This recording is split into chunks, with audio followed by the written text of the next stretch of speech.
Siz de çıkabilirsiniz Mahmut Paşa. Hünkârım, ben sizinle hususi konuşmak isterdim. Söyleyiniz. Hünkârım, bu Karaso, İzzet Paşa'nın söylediği gibi vatan sevdasıyla dolu bir adam değildir. Hakkında ne biliyorsunuz? Yani hünkârım, bu Karaso'nun dışarıyla bağlantıları olduğunu biliyorum. Zannımca daha fazlasını biliyorsunuz. Hünkârım, anlatması zor.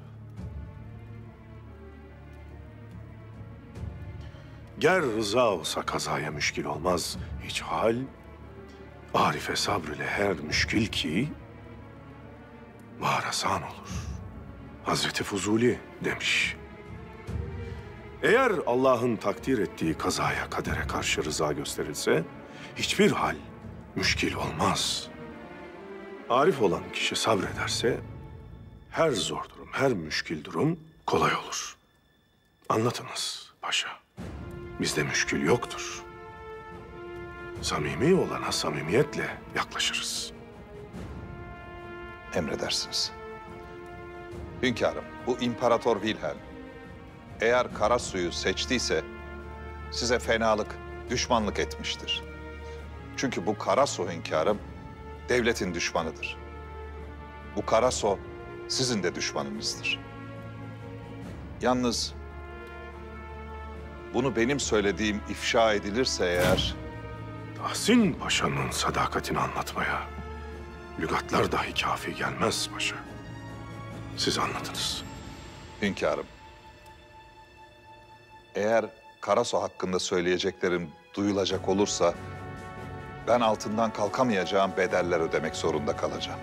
Ve size yemin ederim bu bedeller asla benimle alakalı değil. Hepsi sevdiklerimle alakalı olacak. Size şu kadarını söyleyeyim ki hünkârım, şerefim üzerine yemin ederim bu Karaso sizin düşmanınızdır. Ve eğer İmparator Wilhelm bu Karaso'yu seçtiyse artık ötesini söylemeye dilim varmıyor hünkârım. Tamam paşa. Tamam. Ben ne demek istediğinizi anladım.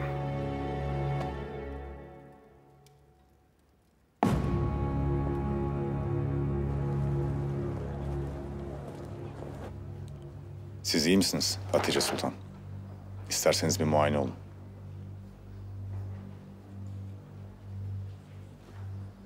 Bana bir şey olsa üzülür müydün? O nasıl sual öyle? Üzülürdüm elbet. Yangını ben çıkardım. Kasıtlı olarak. Hatice bunu nasıl yaparsın? Ölebilirdiniz. Seni görmeden o konakta yaşamaktansa ölmeyi tercih ederim. Naime nerede? Nerede kızım, iyi mi? Sultanım endişe buyurmayın. Dumandan etkilenmiş birazcık lakin durumumuz gayet iyi çok şükür. Çok şükür. Hala. Ah, kızlarım benim. Allah korumuş hepinizi. Çok korkunç şeyler oldu hala. Bir anda etrafımızı alevler sardı. Nasıl çıktı peki bu yangın? Ablam kahve yapmak için mutfağa gitmişti. Hizmetli yok muydu? Ben kendi ellerimle yapmak istedim kahveyi. Sonra bir anda ablam mutfaktan bağırarak çıktı. Yanımıza gelip yangın çıktığını söyledi. Biz hemen dışarı çıkmak istedik ama olmadı. Naime'nin ayağı takıldı. Sonra düştü. Nasıl bir tedbirsizlik yaptıysanız artık o mutfakta? Nasıl çıktı bu yangın çok merak ediyorum. Siz ne demek istiyorsunuz Bidar kadın? Bir sultanı neyle itham ettiğinizin farkında mısınız? Benim kızım onun yüzünden ölüyordu. Sadece Naime değil, üçü de o yangının içindeydi. Hatırlatırım size. Sultanım, ben içeri girdiğimde Hatice Sultan, Naime Sultan'ın yanı başındaydı. Ablam beni yardım çağırmam için gönderdi dışarı. Kendisi de Naime'nin yanında kalmayı tercih etti. Ben bir Vasfi Efendi'ye bakayım. O da kolundan yaralanmıştı.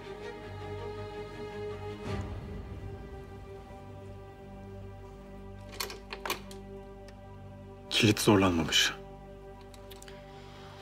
Anahtar bir tek bende var. Nasıl olur böyle bir şey anlamıyorum. Muhafızlarla konuştum. Kimseyi görmemişler. Odaya da yabancı biri girmemiş. O halde tek bir ihtimal var. Bunu içeriden biri yaptı.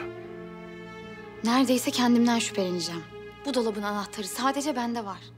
Ben senden şüphelenmiyorum Hasan. Kimden şüpheleniyorsun peki? Dilşat. Yok. Dilşat olmaz. Nereden biliyorsun? Ne kadar tanıyorsun ki onu? Bir kere Dilşat Selim Paşa'nın kızı. Onu buraya Selim Paşa getirdi. Benim Dilşat'a itimadım tam. Belki de Selim Paşa vazifelendirmiştir onu. O da işin içindedir.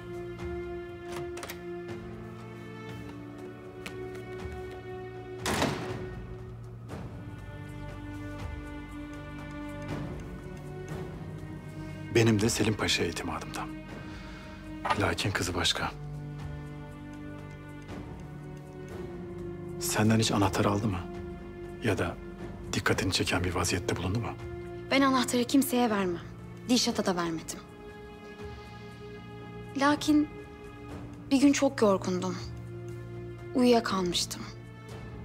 Sonra dolabın kapağında sıkışmış bir evrak fark ettim. Halbuki ben evrakların intizamına hep ehemmiyet gösteririm. Bu dikkatimi çekmişti.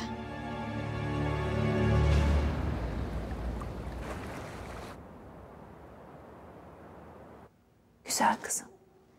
İyisin değil mi? İyiyim. Kabus gibiydi ama geçti. Ayağın takılıp düşmüşsün öyle mi Naime? Öyle.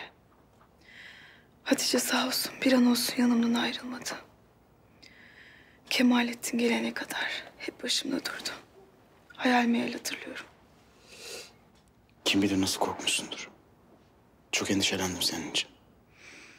Biliyorum. Çünkü biz kardeşiz. Ben de senin için endişeleniyorum Abdülkadir. İzdivaç konusunda kendini yakmandan korkuyorum. Ben Mesut'um. Endişelenmene gerek yok.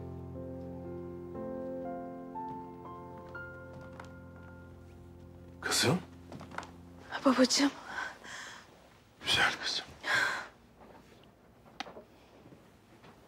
Yat kızım, yat.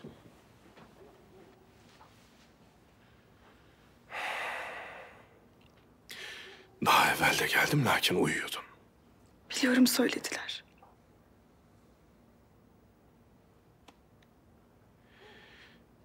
Benim dünyalar güzeli Ulviye kızım. Onun da böyle kara saçları vardı senin gibi.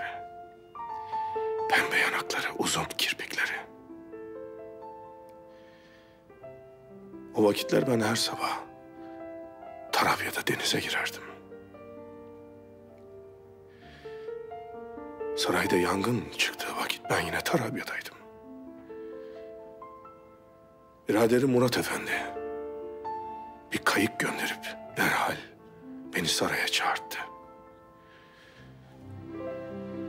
Aklıma böylesi bir felaket hiç gelmemişti. Ta ki sarayda beni karşılayan kardeşlerimi görene kadar. O an fena bir şey olduğunu anladım.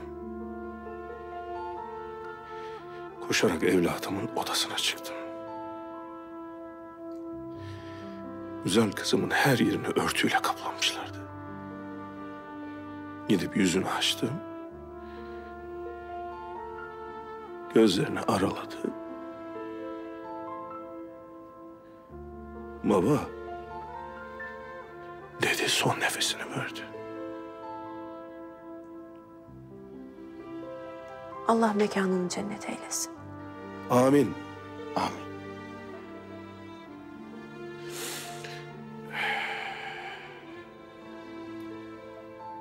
İnsan ayrılığın geçici olduğunu bilse de acısını çekiyor.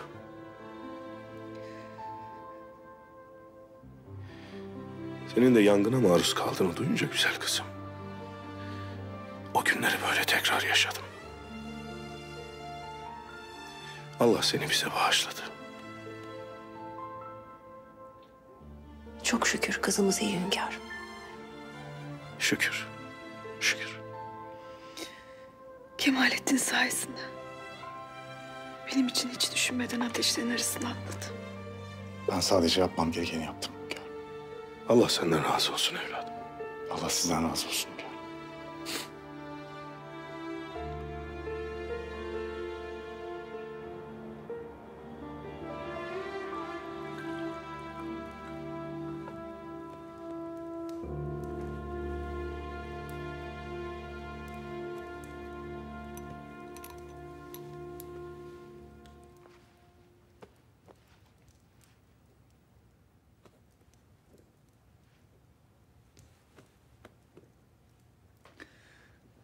Sağ olun sultanım. Tam da yeni evimize alışmaya başlarken saraya geri dönmemiz umarım sizi bedbaht etmemiştir. O yangından sağ salim kurtulduğum için mutluyum ben. Sen de canını tehlikeye attın. Beni kurtardığın için teşekkürler. Siz sağ olun sultanım.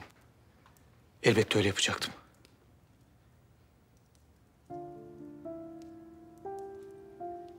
Siz benim eşim, ruhum, sevdamsınız. Benim canım size feda olsun. Ben ilacı yerine kaldırayım.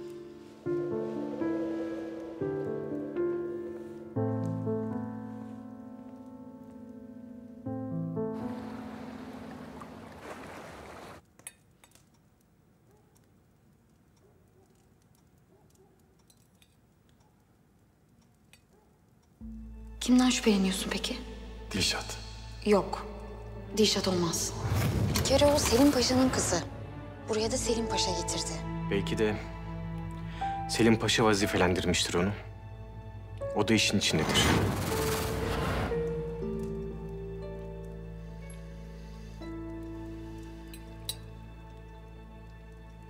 Kızım. Hiçbir şey yemedin. Ne düşünüyorsun böyle kara kara? İştahım yok baba. Bu vaziyetin tercüme odasından sızdırılan belgelerle alakalı olabilir mi? Babacığım benim ne alakam olabilir ki o belgelerle? Senin değil elbet. Lakin o belgeleri alan kişiyi görüp söylemekten korkuyor olabilir misin? Birileri seni tehdit falan etmedi değil mi kızım? Hayır baba. Ben hiçbir şey bilmiyorum, inan bana.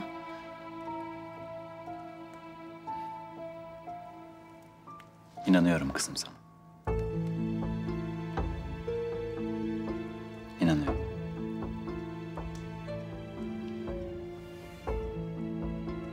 Babacığım, ben çok gerildim bu sorgulamalardan, olaylardan filan.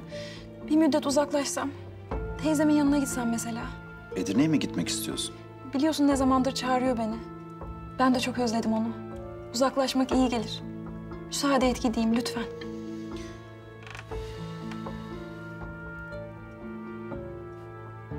Elbette. Madem bu kadar istiyorsun. O zaman ben de kahvaltımı ve akşam yemeklerimi yalnız yemek zorunda kalacağım. Babacığım, seni o kadar çok seviyorum ki. Ben de seni çok seviyorum kızım.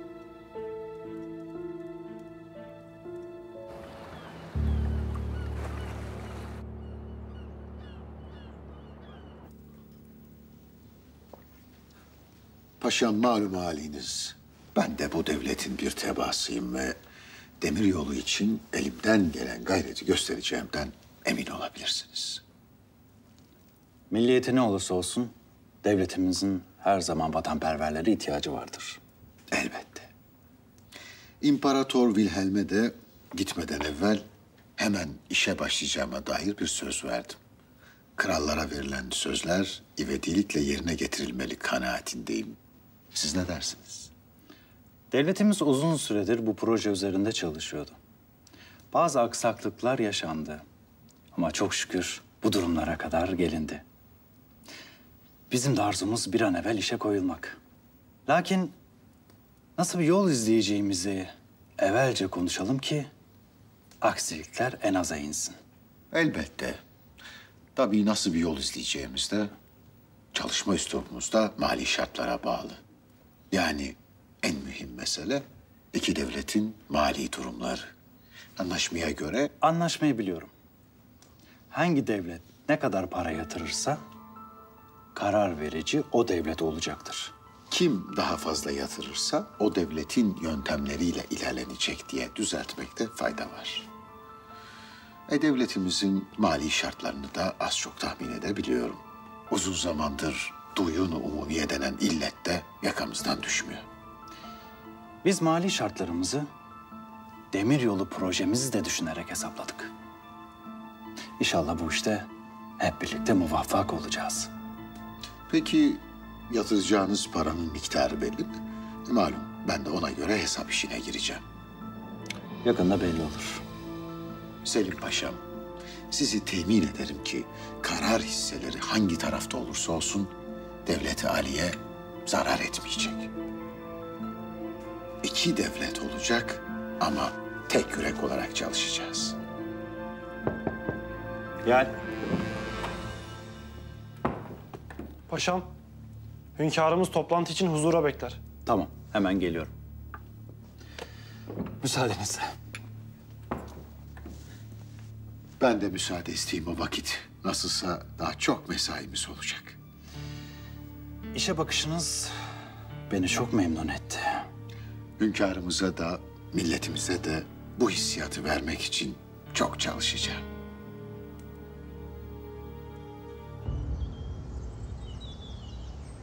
Allah Kemalettin'den de, Vasfi Efendi'den de razı olsun. Çok doğru eşler seçmişiz kendimize. Abla.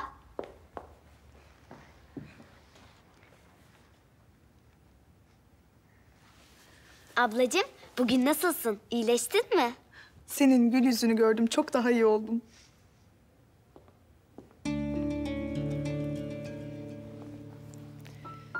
Geçmiş olsun. Çok üzüldüm. Gayet iyiyim, üzülme. Buraya kadar gelmene de gerek yoktu. Sizin için Şadiye Sultan'la birlikte çiçek topladık. Zahmet etmişsin. Beğendin mi ablacığım? Ben en çok seni beğeniyorum Şadiyeciğim. Sen gerçek bir sultansın. Dürüst, güzel, zarif. Bu insana doğuştan verilen bir hediye. Öyle sonradan zorlamayla olacak bir şey değil.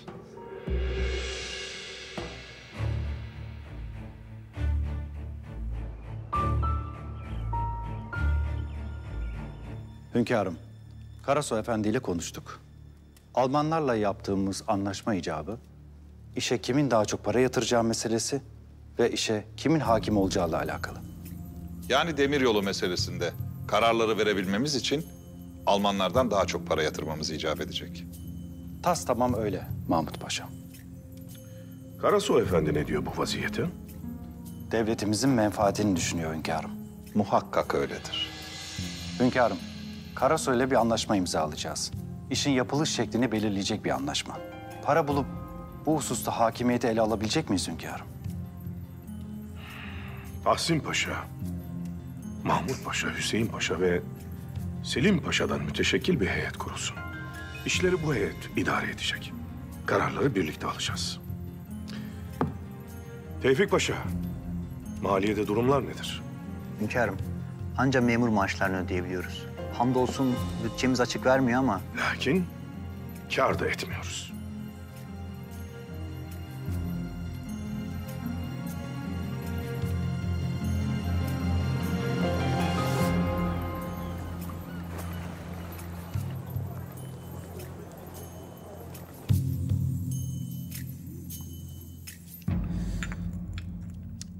Sarayda pek güzel pişiriyorlar kahveyi.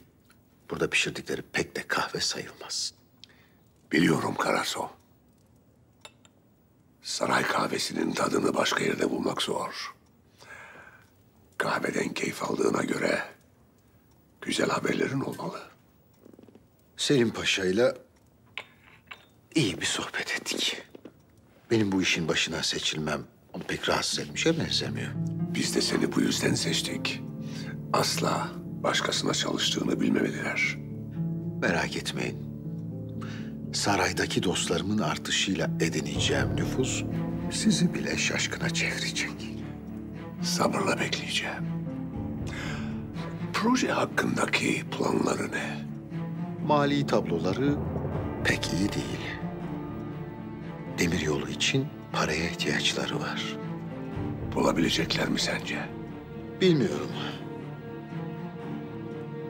Ama demiryolu çok mühim bir proje.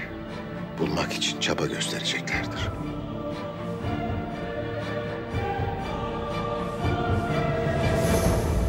İmparator Wilhelm'i gönderdik lakin arkasında ne bıraktı bilmiyoruz. Hünkârım, Karasu hakkında malumat topladım. Lakin menfi bir havadis yok. İspanya'dan kovulan ve Sultan Beyazıt tarafından sahip çıkılan sefaret Yahudilerinden. Yani devletimiz dedelerinin hayatını kurtarmış. Evet hünkârım. Lakin dedesi David Karasu İspanyol vatandaşlığını kendini kaydettirmiş. Karasu ise ısrarla Osmanlı tebaası olduğunu söylüyor. Bu memleketi sevdiğini söyleyip, devlet sevgisini dilinden düşürmeyip, devlete en büyük ihanet edenleri gördük paşa. Biz işimizi ağzı laf yapanlarla değil, yüreği vatan diye çarpanlarla görürüz. Hünkârım, bu İmparator Wilhelm'in giderken arkasında sinsi bir yılan bıraktığı muhakkak. Biz yaptığımız işin hukukuna bakalım derim. Vaziyet ortada. Biz Almanlara yaptığımız anlaşmayla işi 4 yıla kadar bitirirlerse petrol işletme hakkını verdik. Muhakkak. Lakin şimdi Karasu hamlesini yaptılar. Karasu ile birlikte bu işin içine İngilizleri dahil etmeleri muhtemel. İşin içine İngilizler girdiğine göre hünkârım, bu demiryolu meselesini verilen süre içinde bitireceklerdir. İşte o zaman hem demiryolu hem petrol Almanların, belki de İngilizlerin eline geçecektir. İşte buna mani olmamız lazım paşa. Ne yapıp edip demir yolunu 4 yıl içinde bitirememelerini sağlamalıyız. Bu sebeple Karasu ile yaptığımız anlaşmada hakim taraf olmamız şart hünkârım. Bu söylediğiniz için de haliyle para lazım. Parayı nereden bulacağız? Duyunu umumiye ile hesap yapınız. 6 ayda bir verdikleri paranın hesabını. Oradan gelecek parayı bu işe harcayacağız. Emredersiniz hünkârım.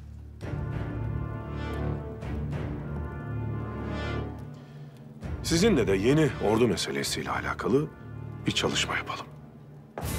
Emredersiniz.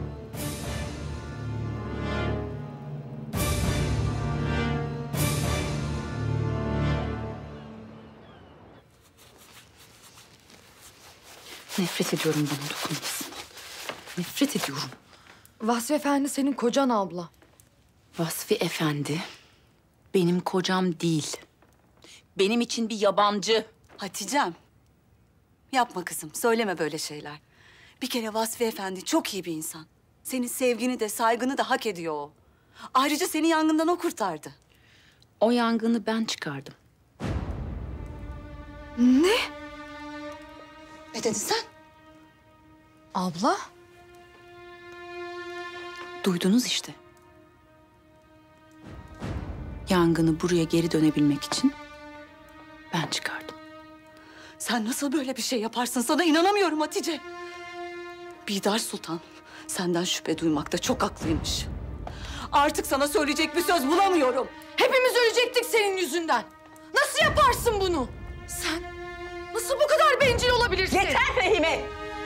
Siz beni zorla Vasfi Efendi ile evlendirirken düşündünüz mü? Tek düşündüğünüz benden kurtulmaktı. Siz beni kurban ettiniz.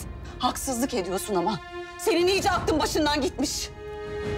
Ben o yangında kimse bir zarar görsün istemedim. Ama anlayın artık. Kemalettin'i görmeden bir gün bile yaşayamam ben. Sultanım. Siz de mi buradaydınız Seniha Sultan?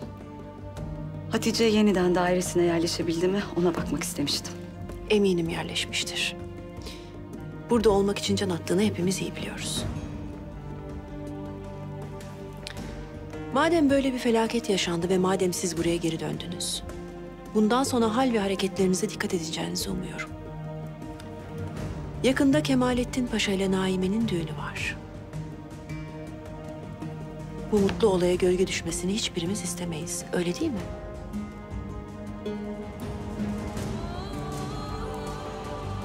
Öyle değil mi Hatice? Tabii sultanım. Sizin de Hatice'yi kendi evladınız gibi sevdiğinizi biliyorum.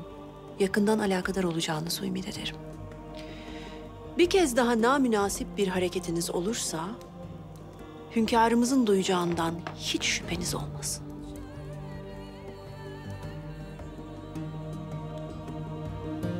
Anlıyorum.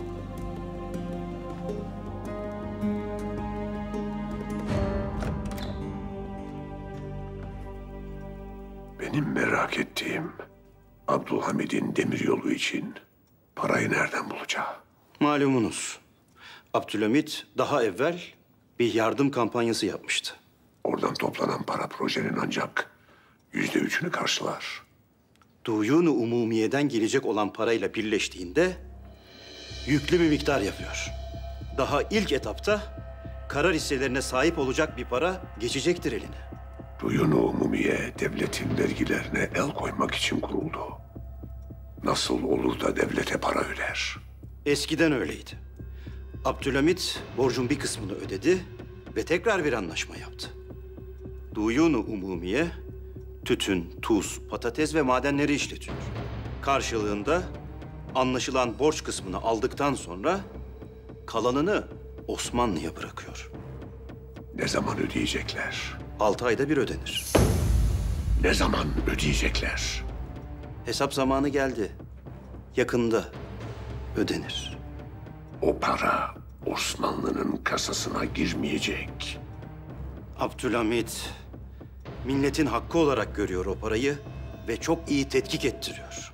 Duyun şefi her hesap zamanında ayak diretip para kalmadı dese de şimdiye kadar Abdülhamid'in parayı almadığı vaki değildir.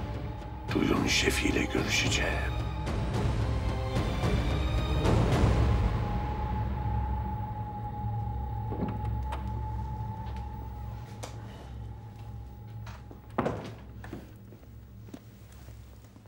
Kusura bakmayın Kaylart Efendi. Beklettim. Ben de henüz geldim. Buyurun. Hemen hesaplara bakalım. Tabii. Ben gelmeden evvel hesapları yaptım zaten. Çok vaktinizi almayacağım. Sizin epey işiniz vardır. Bu tuz vergisinden toplanan paranın cetveli. Bu tütün rejisinden. Bu ipekten. Bu da balık avından.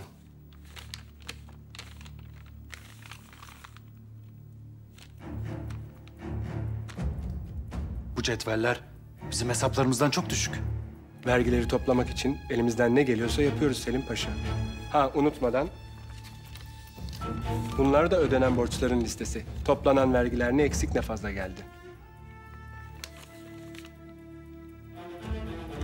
Borçlarınız epey azaldı.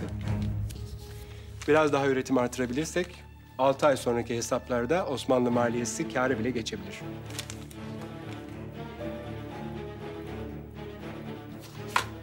Siz buraya bizi dolandırmaya mı geldiniz Kaylart Efendi? Sakin olun Selim Paşam. Teessüf ederim. Hesaplar ortada. 10 yıl evvel bile bu kadar az vergi toplanmamıştır. Bu paçavralar tekrar tetkik edilsin. İtiraz edebilirsiniz. Ama bir şeyin değişeceğini zannetmiyorum. Vaktinizi boşa harcamış olursunuz.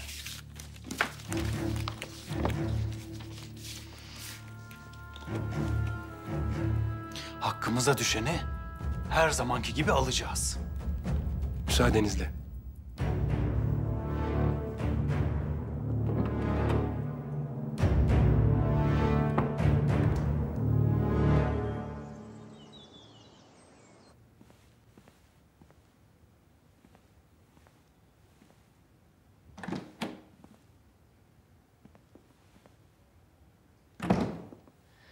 Şehzadem. Firuze. İyi misin? Ne oldu? Naime Sultan bugün beni kovmaktan beter etti. Nasıl?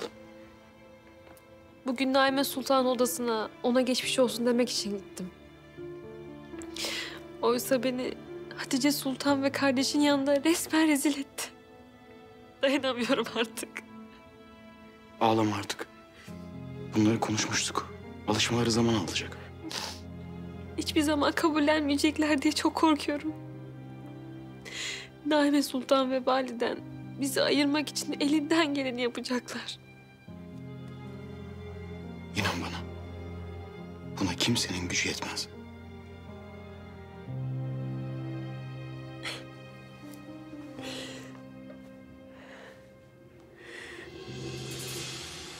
O Firuze denen kızın gerçek yüzünü ortaya çıkarmak için sabırsızlanıyorum. Sabır Lütfü. Biraz daha sabır. Naime Sultan rahatsızlandı. Bidar Sultan da onun başında. Merak etme. Az kaldı.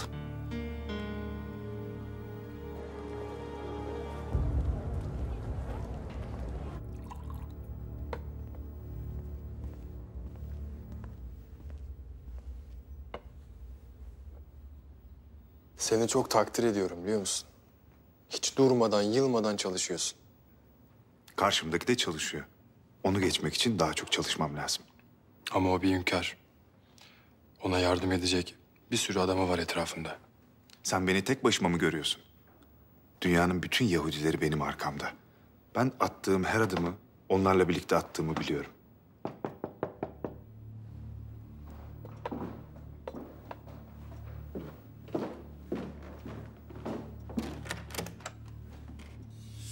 Dilşat?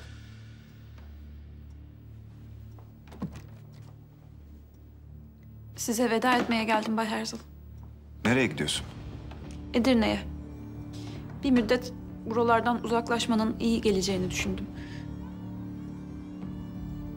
Benden şüpheleniyorlar. Belgeleri benim aldığımı anlamışlar. Anladılar mı? Ne sordular sana? Sen ne söyledin? Ben hiçbir şey söylemedim. Sizin adınızı da vermedim ama babamın bana yardım etmiş olabileceğini düşünüyorlar. Eğer ona bir zarar gelirse ben sessiz kalamam. O zaman her şeyi anlatmam gerekir. Kimseye hiçbir şey anlatamazsın.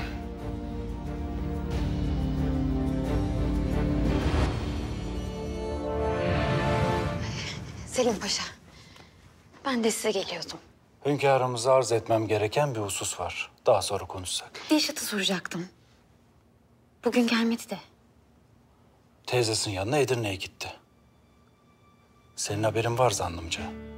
Sana söylemedi mi? Söyledi, şimdi hatırladım. Kusura bakmayın.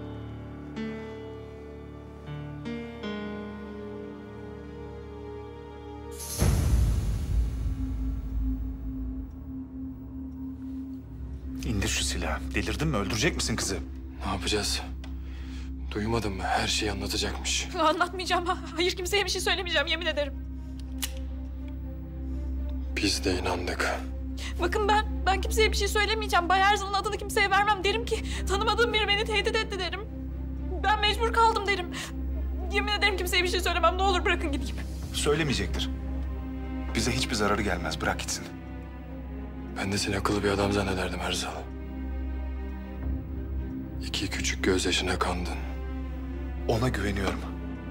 Zaten konuşursa bir tek beni tanıyor. Senin başın yanmaz. Bırakalım gitsin. Bu meseleyi ben kendim çözeceğim.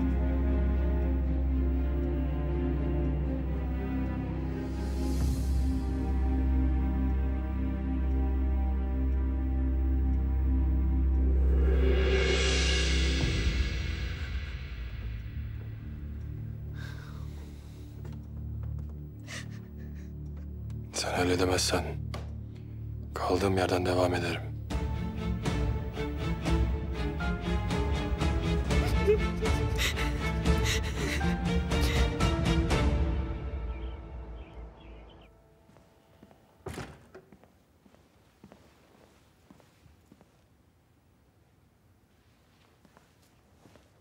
Abdülkadir.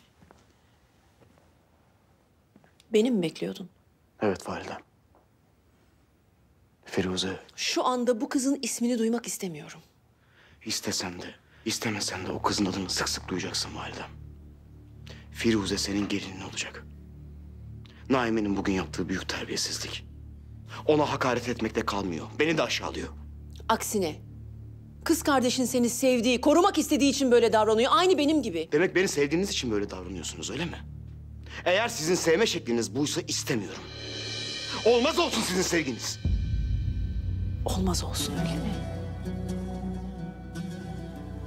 Sana canımdan öte duyduğum sevgi olmaz olsun. Senin için benden daha mı kıymetli bu kız Abdülkadir? Sen anneni çiğneyecek kadar seviyor musun bu kızı? Ya sen anne? Benim duygularımı hiçe sayacak kadar mı önemli bu senin sebepsiz nefretin? Babam hayatında ilk defa bir kararıma saygı duydu. Sen gelmiş şimdi baltalıyorsun. Validem. Seni üzmek istemiyorum lakin artık kabul et. Firuze benim karım olacak. Artık sen de, Naime de onunla ilgili tek bir kelime söylemeyeceksiniz.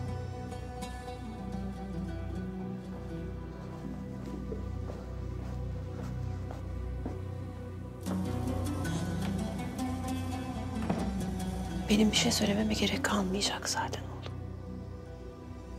Sen gerçeği kendi gözlerinle göreceksin.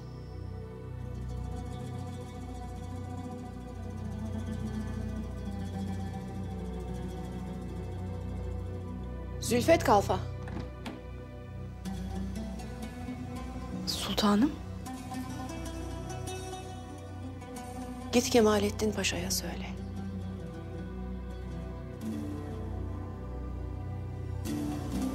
Vakit geldi. Emredersiniz sultanım.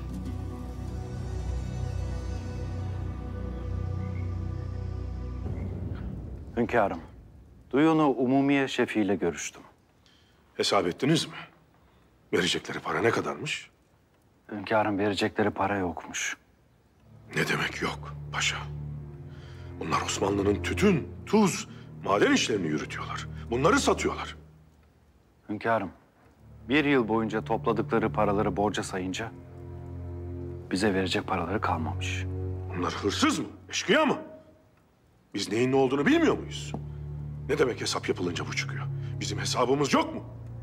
Ne buyursunuz hünkârım? Duyun şefini çağırın. Emredersiniz hünkârım.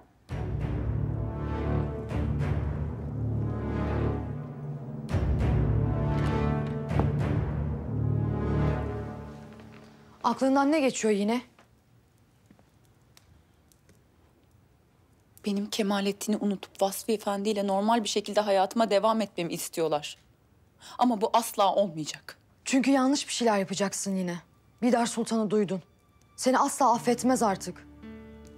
Ne olur Kemalettin'i unutup Vasfi Efendi ile mutlu olmaya çabalasan? Öyle bir şey yapacağım ki Fehime. Vasfi'den kurtulacağım.